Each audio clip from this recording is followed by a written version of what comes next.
Rumpole and the female of the species. The attitude of barristers in the olden days when I started towards women in chambers was rather dismissive, and the attitude of criminals towards women is very similar and very dismissive. I mean, old-fashioned criminals like the Timpsons think that women should be at home cooking the meals and looking after the children and not out robbing banks. And the story starts when one of the Timpsons is discovered with a large amount of stolen money in his washing machine. And of course his defence is that being a man he would never possibly use a washing machine. The other aspect of the female of the species is that Rumpole is asked to put up some shelves by his formidable wife Hilda, and of course he's incapable of doing it, but Hilda can put up shelves until the cows come home. So the female of the species is possibly more efficient and perhaps even deadlier than the male, as Kipling wrote.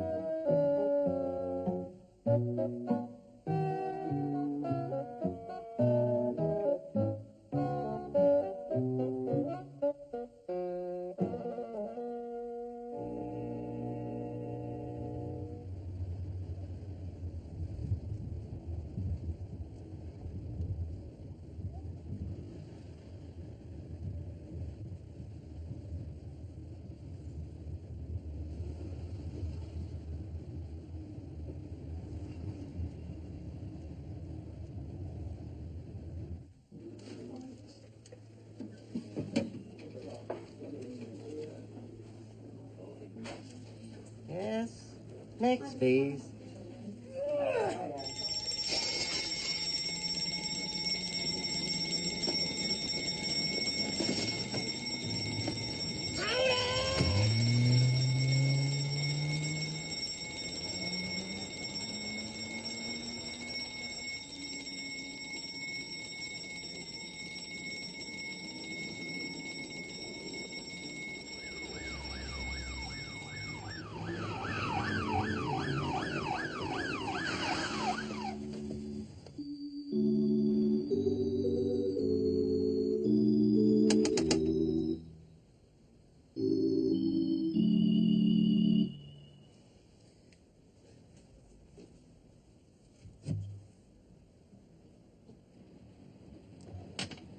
Anthony Timpson.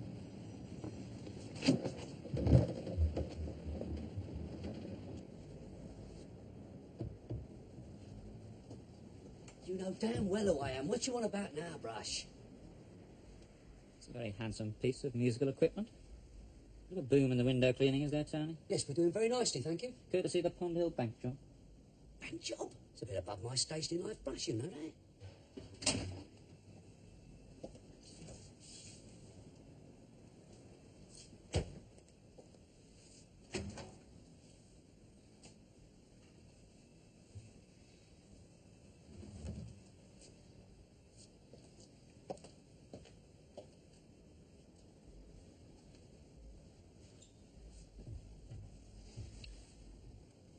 What's that, Tony? The wife's bag wash?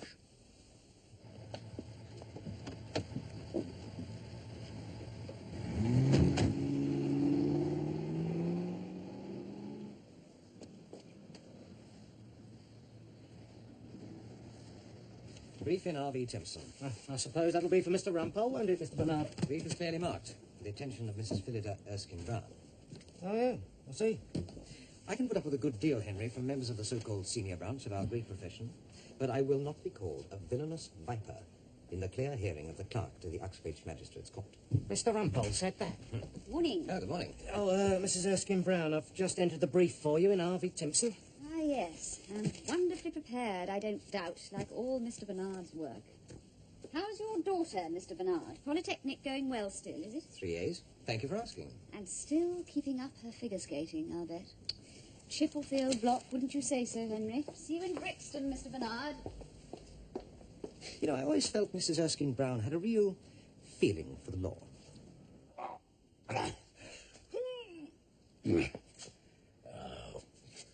Let's try the Irish screwdriver. There you are. Look at that. Steady as a rock. Most people would have got a man in to do a simple job like that. Did you plug the wall, Rumpole? A useful shelf for the support of such vital articles as the Oxford Book of English Verse, Professor Andrew Ackerman on the importance of bloodstains in the detection of crime, a copy of Archbold, the criminal barrister's Bible. Yes, that one's considerably out of date. And a spare bottle of Chateau Thames Embankment, 1983 and a half. The instructions say plug the wall with the material supplied before attempting to erect your easy-do convenient shelving. Did you plug the wall, Rumpole? Never read instructions to counsel before doing a murder. Leave it to the instinct of the advocate. Never let me down in court yet. I do notice that you haven't been in court very much lately. Oh, a temporary lull in business. Nothing of fearful import. It's because you're rude to solicitors.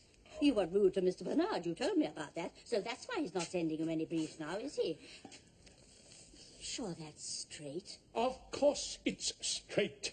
And I was not rude to Bernard. I merely quoted Shakespeare's Richard II to him to improve his education. Well, perhaps Mr. Bernard didn't want his education improved. Oh, villain! Viper damned without redemption. Well, I suppose he took that as a compliment. He advised a client of mine to plead guilty at Uxbridge Magistrates Court when I was held up in the tube. Would you make peace, Bernard? I said. Terrible hell, make war upon your spotted soul for this offence. It's definitely at an angle. Really, Hilda? That's because you're definitely at an angle. One small gin and tonic at lunchtime, you start leaning like the Tower of Pisa. There you are. Look at you. Look at you. Pull yourself together.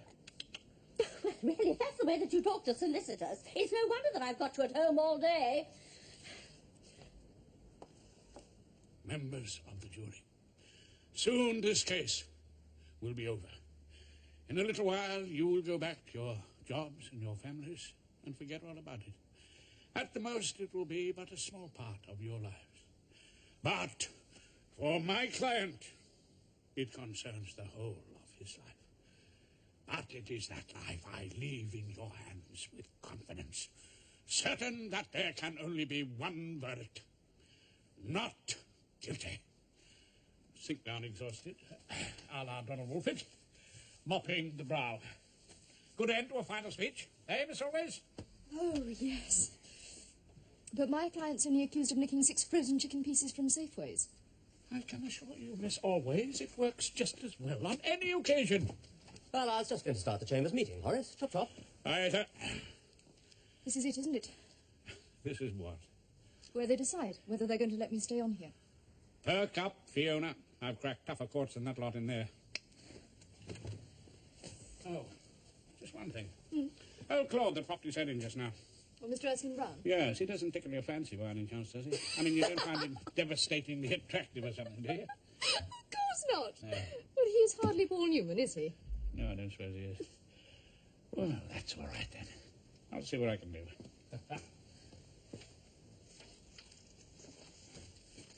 Oh, sorry. Am I late for even song? Evening, Horace. No, Uncle Tom.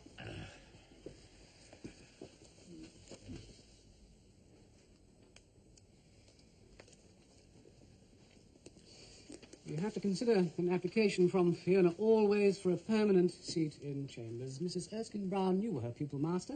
Mistress? It is an extremely tough life at the bar for any woman, and I'm not altogether sure that Always has got what it takes. Just as for instance, she burst into tears when left alone at Thames Magistrates Court. I know exactly how she felt. Oh, yes, of course, Rumpole's done a case with her. Well, she took a note for me once. There was something about her I liked. What? She cares strongly about winning. Who is this fellow Always? The fellow's a girl, Uncle Tom. Oh, good heavens. We getting another one of them? I really don't feel that the mere fact that this girl is a girl should guarantee her a place at 3 Court. Miss Phil is absolutely right. I mean, we shouldn't take in a token woman, rather like taking in a token black. Are we taking in a black woman, then? But why not? I could have brought one back from Africa. This is obviously a problem that has to be taken seriously. Yes, well, I feel we should go for a well-established man, someone who's got to know a few solicitors who can bring work into Chambers. Oh, steady on, Portia, old fellow. Whatever happened to the quality of mercy?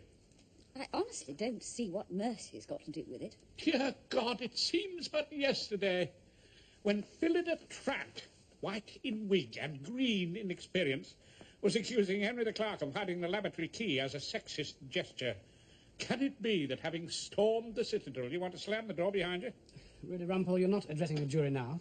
I don't think anyone can possibly accuse this Chambers of having the slightest prejudice against female barristers. Oh, no, I'm sure we'll find them absolutely delightful as long as they settle somewhere else. I don't believe this is generally known, but I have applied for a silk gown. Oh, your sweet little Alice Blue. I'm sure you look very pretty in it. And from what I hear, quite informally, of course. In the bag, is it, Erskine Brown? Well, that's not for me to say. But Philly is, of course, right behind me in this. Absolutely. And so, with 2 QCs at the top, it would be a great pity if these Chambers became weak in the tail. What would be a pity? If our tail got weak, Uncle Tom. Well, of course it would. I'm not interested in the sex side, of course, but I just don't feel that Always is the right person to carry on the best traditions of these Chambers. I agree. So young Fiona Always must swell the ranks of the unemployed. Oh, come on, Rumpole. She's got a rich daddy in Pulborough. She's not going to starve. No, but she'll miss the one thing that she's always wanted to do. Uncle Tom. I remember a Fiona who used to work in the list office. She wasn't black, of course. No, I'm against it. Yes, well, I think I've got the sense of the meeting. I shall tell Miss Always she'll have to look elsewhere. Just a moment. Yes, Rumpole, what is it? This is not the last Thursday in the Hillary term. No, of course it isn't. No, well, we always settle questions of Chambers entry on the last Thursday in Hillary term. Last Thursday of Hillary term. Do we? Can't say I remember. Oh, Claude, it was long before your time. You were in rompers. Of course, if the new broom wishes to make radical changes, but I think we should stick to the old rules, don't you? After all, we don't want anarchy at number 3 Equity Court, do we? That's in 4 weeks' time. Exactly. We'll deal with it then. It shouldn't take long, as we've already reached a decision. Oh, mere formality. Rumpole, what are you up to? Nothing, Portia. Simply preserving the best traditions of these Chambers.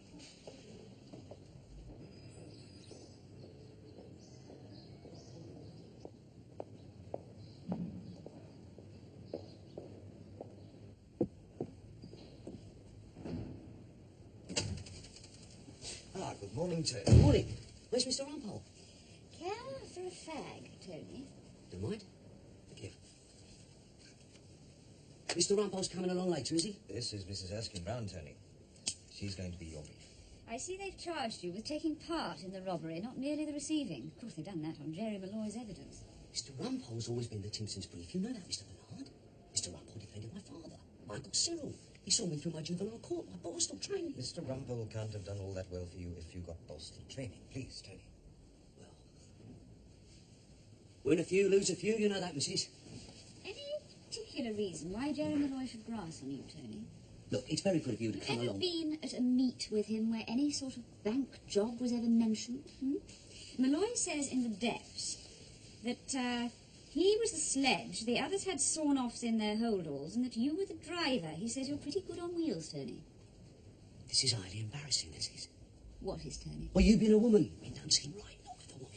Don't think of me as a woman, Tony. Think of me entirely as a brief. It's no good. I keep thinking of my wife, April. Well, of course she's worried about you. It's only natural, seeing you got nicked, Tony. I don't mean that. I mean, I wouldn't want a woman like April to do my job, would I? Briefs and us, what gets ourselves into a bit of trouble down the bailey and that. Well, it's all man's work, isn't it? The Timpsons always were such old-fashioned villains, always about half a century behind the times. It's not your fault, Mr. Bernard. Well, my wife gets to hear about this. They're very hot on women's rights and the Hammersmith SDP. It is the client's right to choose. Well, it's awfully decent of you to take it like that, Mrs. Erskine Brown. It's no reflection on you, of course, but I'm going to have to take in a chap to lead you. Yes. Yes, I just wonder who this chap will be, exactly. Yes, it goes against the grain, but we don't really have any choice, do we?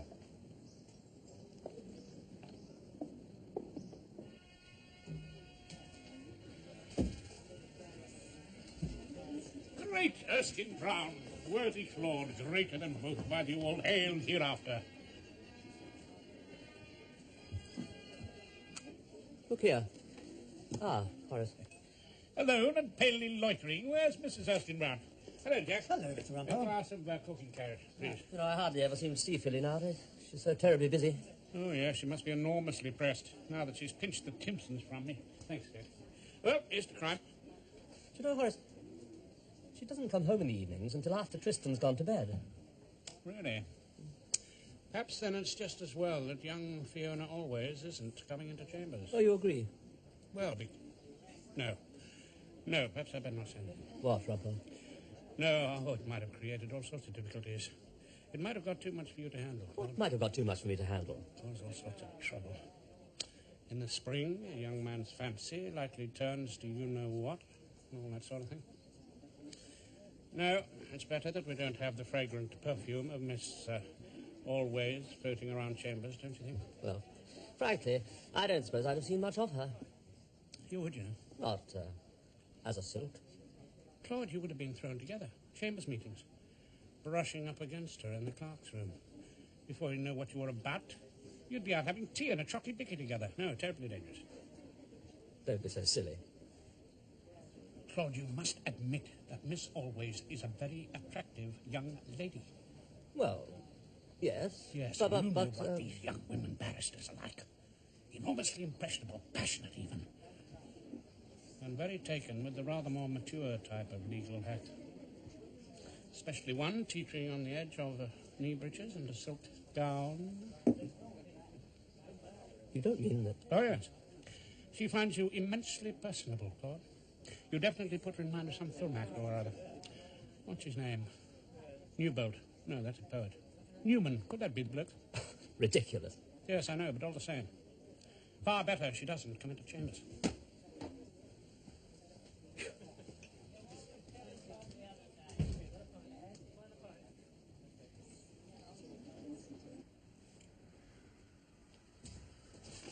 What is there, Henry?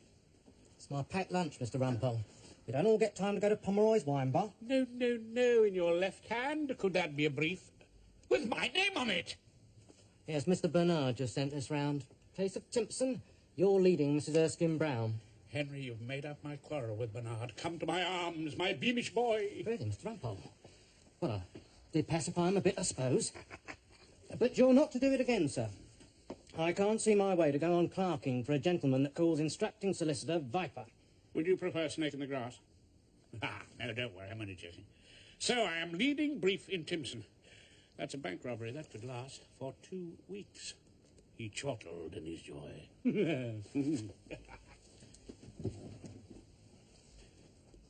Oh. Hello? Oh, it's you. I thought I'd better give you a friendly warning. Isn't it you that needs warning? Henry tells me you've taken to being offensive to Mr. Bernard. Well, it doesn't do Chambers any good, you know, to insult a solicitor. Fascinating character.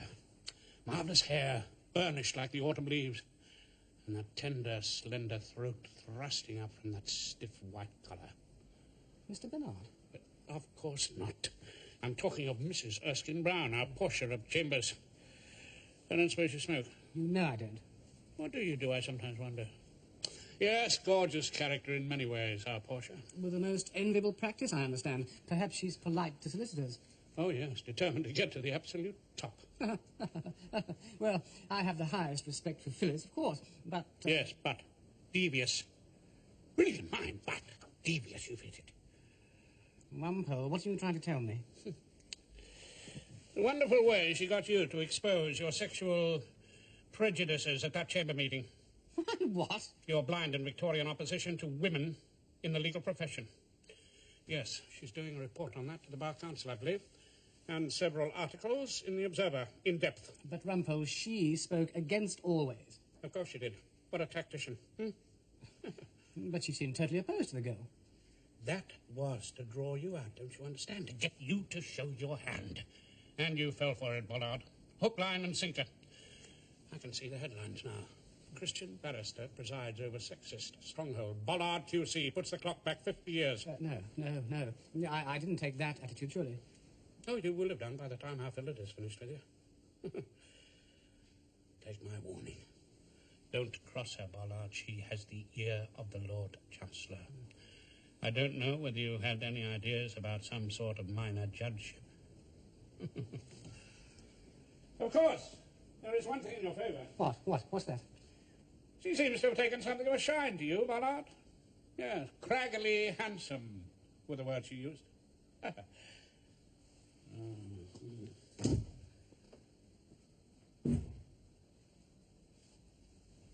What are you thinking about, Rumpole? I know you, Rumpole. You're lying there thinking about something. I was thinking of man's attitude to the female of the species. Oh, were you indeed? On the one hand, the presence of a woman strikes him with terror. And fierce resentment. Is that what you're thinking? And yet, not only does he find her indispensable, but irresistible. Faced with a whiff of perfume, for example, he is reduced to a state bordering on the imbecilic. Rumpole, are you really? She is a woman, therefore may be wooed.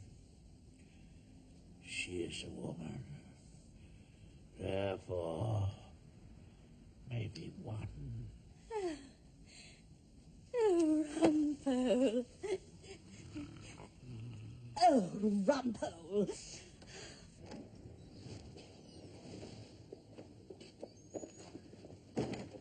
Hail to thee, blithe Bernard. We're taking you on the express wishes of the client, Mr. Rumpole. Just in this Mr. case. Rumpole, I'm April Timpson. Tony's that glad you're going to be his brief. Ah, Mrs. Timpson. And who's this? That's our young Vincent. Been in to see his dad. Delighted to meet you, Vincent. Let me know the moment he gets into trouble. Straight up, it's a sodding plant, pardon my French. Don't be so silly, Tony. Ah, but what sort of a plant exactly? A floribunder of the Serious Crime Squad, or some exotic bloom cultivated by the Malloys? That D.I. Brush, he's got no love for the Timpsons. Neither have the Malloys. That's true, Mr. Rumpole, that's very true. Oh, so why not a plant by the Grasses family? It's possible, isn't it? I'd say it's typical. So, some person unknown brought in the cash and put it in your Super Snow White Extra Deluxe Easy Wash. The jury may wonder how Tony can afford all these luxuries out of window cleaning. It's not a luxury, it's something my wife April says you've got to have. You know how Tony affords these things, Mrs. Erskine Brown? He's a minor villain. Small stuff. Let's look at the form. There you are. Warehouse breaking, shop breaking, house breaking. Criminal damage to a set of traffic lights. Misjudged the turning, Mr. Rumpole. Oh, dangerous driving, careless driving, driving without due care and attention, failure to report an accident. I say, oh, love, if I get you out of this mess, you must promise me not to give me a lift home. It can be lonely at the top, Fiona. I mean, you may wonder what it feels like to be on the brink of becoming a QC. I tell you, lonely. You've got Mrs. Erskine Brown? Mrs. Erskine Brown. I seem to see so little of Philida nowadays. Pressure of work, of course. No, there comes a time in this job when a person feels terribly alone. Yes, I suppose so. I envy you those happy, carefree days when you hop from magistrate's court to magistrate's court, picking up little crumbs of indecent exposure. Frozen chicken. What? I was doing a case about frozen chicken pieces. Ah. Is that old Rumpole over there? Why, can't you see without your glasses? No hard feelings, poor sure lad. About me being brought in to lead you, I mean. Just a few. Oh, What are you having to drink? a glass of cooking tan, if you insist. Why not a bottle? Why not, indeed? Jack, bottle of Mr. Rumpole's usual medicine, just 2 glasses, please. Right. And if ever you should have the slightest problem of a legal nature, or anything else come to that, don't hesitate, Fiona. A silk's door is always open to a member of Chambers, however junior. A member of Chambers? Barristers and criminals, 2 of the most conservative professions. Excuse me. Oh, I'm sure. I mean, I know some old squares are ridiculously prejudiced against women. But speaking for myself, I have absolutely no objection to a pretty face around number 3-Epis04. Haven't you, Claude? Ah, Philly. Are you going to join us for a drink? You know Fiona, of course. Who? Oh, yes, I know always. Somebody's birthday.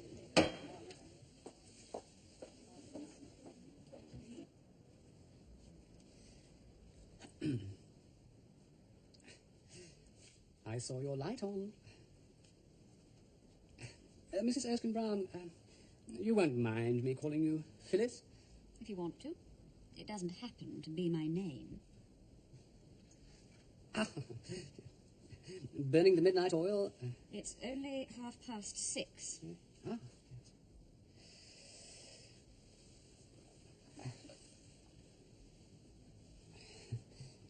I never married, of course. Lucky you. I lead what I imagine you'd call a bit of a bachelor life in Dulwich.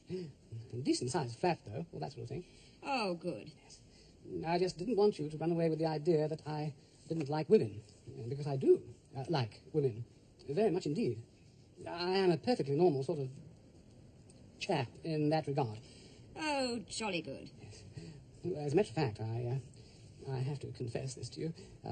I find the sight of a woman wigged and wearing a winged collar surprisingly, well, let's be honest about this, alluring. I saw you the other day, robed up, going up the stairs to the law courts. Really? I was on my way to do a divorce. Ah, yes. Well, I just didn't want you to be under any illusions. I am thoroughly in favour of women from every point of view. Well, I'm sure the news will come as an enormous relief to the women of the world. No, I don't want it published in the papers. I just thought I'd make it perfectly clear to you during the course of private conversation. Well, you've made it clear, Ballard. Please. Sam. All right, Sam. You've made it terribly clear. Look, someday when you're not in court, why don't you let me take you out for a spot of lunch? They do a very decent set meal at the Ludgate Hotel.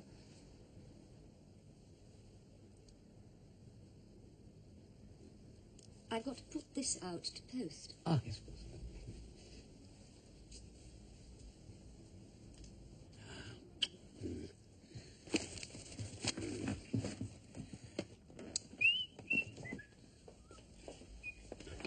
Good heavens, Portia. Whatever happened? You left me to finish the bottle.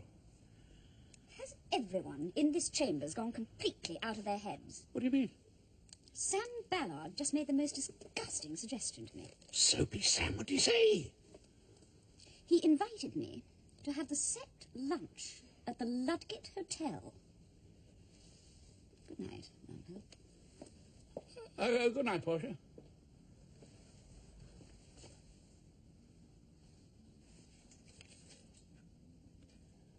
The Lord Chancellor? Good Lord. Oh, Mr. Rumpole. Any more news about my getting into chambers? There is a tide in the affairs of Lady Barrister's Fiona, which, taken at the flood, leads on to God knows where. What does that mean?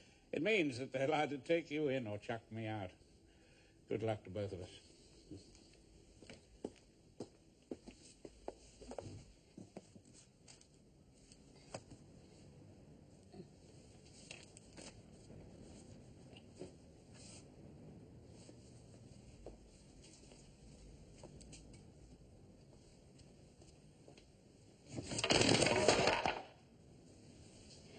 Oh, Rumpole. Mr. Rumpole. Tony says you've never let the Timpsons down, Mr. Rumpole. Mrs. Timpson, how's young Vincent today? Otherwise engaged, is he? Oh, he's with my friend Chrissy. Talk to you later. I swear by Almighty God that I will faithfully try the several issues joined between our sovereign lady the Queen and the prisoner at the bar. His Honour Judge Leonard Dover, QC, known to his intimates as Bluebird. There he sits, with about as many laughs in him as a digital computer. Members of the jury, this is a case in which it seems there is a particular danger of your being approached by someone. That often happens in trials of alleged armed robbery by what is known as a gang of serious professional criminals. Time to throw a spanner into his programme. My lord! You will be particularly on your guard. And purely for your assistance, of course, you will be kept under police observation. What is it, Mr. Rumpole? Don't you want this jury to be protected from interference? My lord, I do not want this jury told that this case concerns a serious crime before one word of evidence has been heard. I do not want it suggested that my client is a member of a top-drawer professional criminal organization, when the truth may be that he is simply a snapper-up of unconsidered trifles. I do not want the jury nobbled, my lord, but nobbled they have already been in my respectful submission by your lordship's warning. Rumpole, that is an extraordinary suggestion coming from you. It was in answer to an extraordinary statement by your lordship. What is your application, Mr. Rumpole? I would ask that a new jury be impaneled, my lord, that will not have heard any prejudicial statements about my client. Your application is refused. Naturally. Members of the jury, I've already made it perfectly clear that nothing I've said contains any suggestion whatever against Mr. Timpson. There is, therefore, no prejudice against the accused. Who does he think he's fooling? I'm sorry I didn't hear you. I must accept your lordship's ruling. Yes, Mr. Rumpole. I think you must.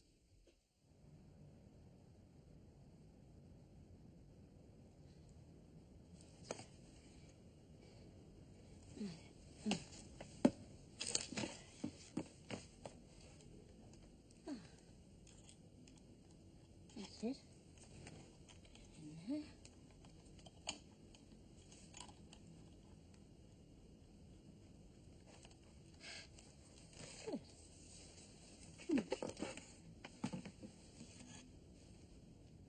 Listen, Lord, I want to come now to the facts of the Pond Hill Bank raid. How many of you were engaged on that particular enterprise? I was the sledge man. There was 5 of us altogether. 5 of you counting the driver? Yes, sir. Did you see the driver? Of course I did. Driver picked me up at the meet. Who was he? Tony Timpson. The defendant, Timpson. You have no doubt about that. Of course not. Thank you, Mr. Malloy. Mr. Jerry Malloy, you have turned Queen's evidence in this case. Come again. Well, translated into everyday English, you have become a grass. Not a super grass, just a common or garden, ordinary sort of grass. Members of the jury, it is not a place of public entertainment. You are giving evidence for the prosecution because you were caught. Not being a particularly efficient sledgeman, you tripped over your own hold all on the pavement and missed the getaway car. You were apprehended, Mr. Malloy, in the gutter. They nicked me, yes. And you have already received a sentence of 2 years' imprisonment for your part in the robbery. I got 2, yes. A considerable reduction, because you agreed with the police to grass on your colleagues. I got under the odds, yes. Oh, considerably under the odds. And for that, you're prepared to betray your family. Come again? Well, 3 of your colleagues were members of the clan Malloy, were they not? They were Malloys, yes. And only 1 Timpson. Yes. The Malloys hate and despise the Timpsons, do they not? Don't get on, no. It's traditional, although... They're what? Well, I believe my cousin Sean's wife, Chrissy, what he's separated from, lives quite close to Tony Timpson and his wife, and, well, that's where we had our meet for the bank job. Oh, indeed. Thank you. However, generally speaking, it is true, isn't it, that the Malloys are in a different league from the Timpsons. What league is that, Mr. Rumpole? Oh, the big league, my lord. You and your relatives, on your own admission, did the Barclays Bank job at Penge, the Midland Bank at Croydon, and the NatWest at Barking. That's what I said. You spread your favours fairly evenly around the money market. However, have you ever known a Timpson to be present at such a big job as a bank raid before? Not as I can remember. But my brother Charlie was off sick and we were short of a driver. Well, perhaps you were, but we don't know that, do we? Because the rest of your colleagues seem to have vanished. My lord, I explained to the jury determined efforts to trace the other participants in this robbery are still being made by the police. If my learned friend wants to give evidence, perhaps your lordship would like him in the witness box. Mr. Rumpole, that comment was quite uncalled for. Don't tease him. Yes, I agree, my lord, it was. However, with most of your relatives gone to ground, you needed a victim, did you not, to justify your privileged situation as a grass? A victim? So you decided to pick on one of the despised Timpsons and put him in the frame. Put him in the what, Mr. Rumpole? In the driving seat, my lord, where he certainly never was. He was there, I told you. And having decided to frame Tony Timpson, was it a member of the Malloy family who planted a packet of stolen money in his house? Well, it couldn't have been this member of the family, could it, Mr. Rumpole? The witness has been in custody ever since... Yes, my lord, since the robbery. However, you did receive visits in prison, did you not, before you made your statement to the police? A few visits, yes. From your wife? 1 or 2. Was it through her that the word went out to plant the money on Tony Timpson? I wouldn't ask my wife to do them sort of messages.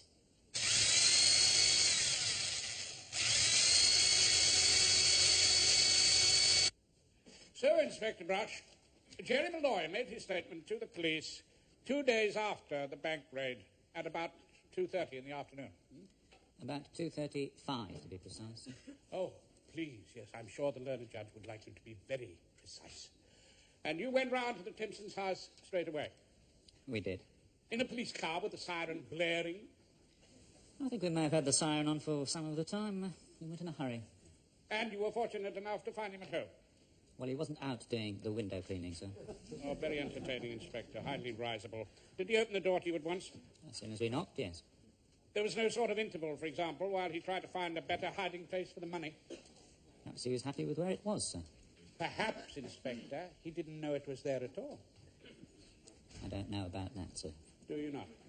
One last point. Was it Jerry Malloy who told you that Tony Timpson was a dangerous member of a big-time robbery firm that might try to nobble the jury? He told us that, yes. And so a solemn warning was given to the jury by the learned judge on the word of a self-confessed criminal and informer? Yes.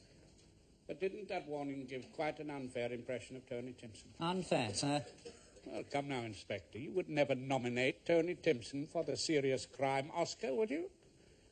He is a small-time thief who specializes in relieving householders of their home entertainment, video machines, tease maids, and such like, is he not? Yes, well, it would seem to be so, sir. It would seem to be so. Thank you, Inspector. That money in the washing machine, Tony. Somebody put it there. But who? And when? Does April go out much? Well, she takes young Vince round to a friend. But her friend Chrissy? I think that's her name, but I've never met the woman. Money was found in the kitchen. Do you do a lot of cooking?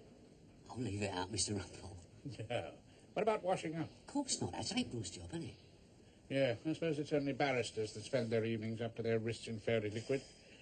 And I don't suppose you run young Vince's smalls through the washing machine, either. Would I be expected to do a job like that, would I? You mean it would be rather like having a woman defend you? Oh, it's nothing personal. It's just not natural. Really? I find my husband's quite a good performer. On the spin dryer. Poor bloke. Now, let's take it that you leave all the household chores to April. When does she do the washing? On a Monday? I suppose so. The bank raid was on a Monday. Jerry Malloy made his statement to the police on Wednesday afternoon, and the police were round to your place straight away. Whoever planted that money didn't have much time. I don't know. I told you I never go near the bleeding washing machine. No. Exactly. See you tomorrow, Tony. Come on, Portia. I think we've got what we want.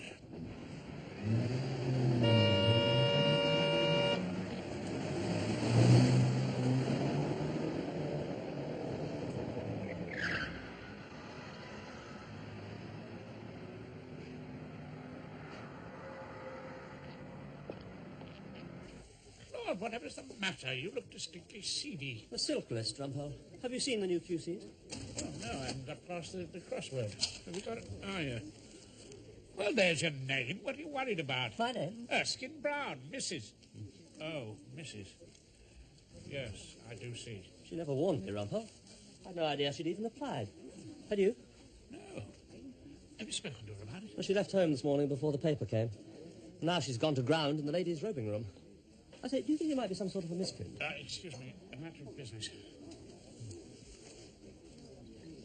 Allow me. No, you're very kind, Mr. Rumpole. Only sometimes. Thank you. Well, how's young Vincent today? Chrissy Malloy looking after him properly, is she? Chrissy's all right. Tony doesn't know she's a Malloy. No, there seems to be a lot Tony doesn't know. We was at school together, me and Chrissy. Anyway, she's left Sean. Yes, but they're still friendly. Close enough for the Malloy family to plot their villainies in Chrissy's house. Did she tell you they were short of a driver? Short of a what? Oh, come along, April. They would never have used Tony in 1,000 years. He'd have picked up 3 parking tickets and hit a milk float before he got clear of the bank. You, on the other hand, I happen to have noticed, are very much at home with wheels. What about where you hid your cut of the loot? In one place you knew Tony had never looked. What's the matter? Wasn't his income big enough for you? Well, what are you going to do about it? You can't prove nothing, Mr. Rumpole. What are you going to do about it, April? That's more to the point. Now leave it out, Mrs. Timpson. Let it alone, April. It's man's work. Let them make a mess of it. I imagine this was the first time. It had better be the last.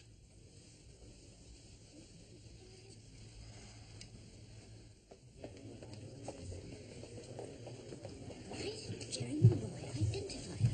It's not a shame, don't you understand? How could the mighty Malloys admit that they'd used a woman driver? What on earth are we going to do? Well, we can't prove it was April. Let's hope they can't prove it was Tony. The jury don't much care for the mini-grass, and the Malloys could have planted that money. There's only one thing to do. I'll give them the speech about Reasonable doubt. No, I will. Be upstanding. Don't you read the Times, Rumpole? I've taken silk. I'm your leader now. Yes, Mr. Rumpole? Ah, Mrs. Erskine-Brown. I believe that certain congratulations are in order. Yes, my lord, I believe they are.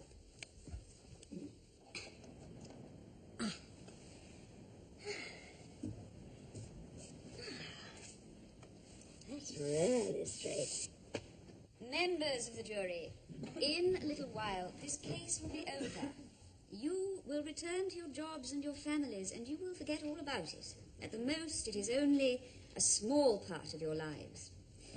But for my client, Tony Timpson, it is the whole of his life. And it is that I leave with confidence in your hands, certain that there can be only one verdict in this case, not guilty.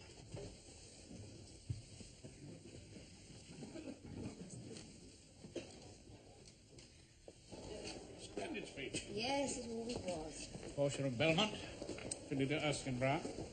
Fiona always, the great tradition of female advocates must go on. You just want to win that case as well, don't you? You want to beat the Chambers meeting. Why shouldn't we take Always in? Over my dead body. Well done, Mrs. Erskine-Brown. Thank you, Mr. Bernard. Why not? Rumpole, she was making a play for Claude. I found them all over each other in Pomeroy's wine bar. That's when I got so angry I applied for silk. Without telling your husband? Yes, I'm afraid so. I see I'd better come clean about all this. Rumpole, what have you been doing? Well, I just wanted old Claude to look with a warm and friendly eye on young Fiona. That's all. I thought it might increase the chances of getting into Chambers. I suppose you told him that she fancied him. Would I do such a thing? Absolutely, definitely, if you wanted to win badly enough. I imagine you told him that she thought he looked like Robert Redford. No, I protest. That is utterly untrue. Was Paul Newman. And had always actually said that. You want the truth? Oh, it'd make a change. No, she hadn't. Poor old Claude. You know what you were doing, Rumpole. You can't rely on a girl to get in on her own talents, can Well, you must admit the cards are pretty well stacked. You have to rely and manipulate male vanity. You were simply exploiting the male sex. Well, now you know. Will you vote for Fiona? Tell me one good reason. Well, odds against her. Yes, well, I suppose that is one good reason. And all because of you, I've ended up as silk. Yeah. Rumpole, what on earth can I tell Claude?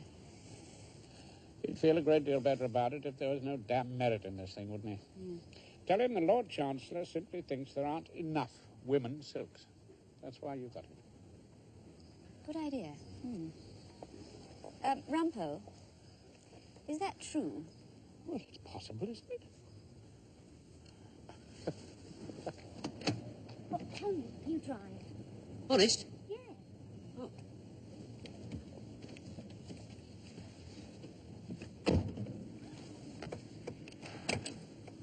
You know, I always feel safe with you, Tony. Oh.